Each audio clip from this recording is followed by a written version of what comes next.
J'ai essayé de faire passer l'idée selon laquelle l'interrogation sur nos rapports aux animaux et la manière dont nous les exploitons est importante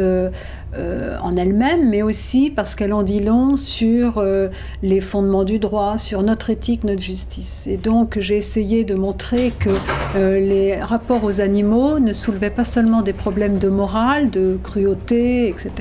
mais soulevaient des problèmes de justice et mettaient en cause parfois la manière dont nous considérons que les droits de l'homme sont absolus et qu'il peut s'autoriser à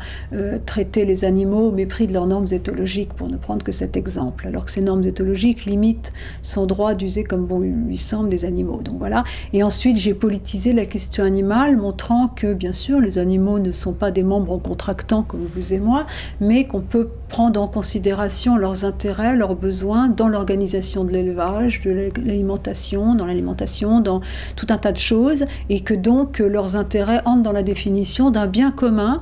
que les hommes seuls définissent, mais qui n'est pas seulement une question regardant les humains actuels, mais regardant aussi notre rapport aux autres espèces, les animaux individuellement et les générations futures. Donc tout ça dans un travail évidemment qui est difficile de résumer, mais c'était l'idée centrale que j'ai essayé de montrer.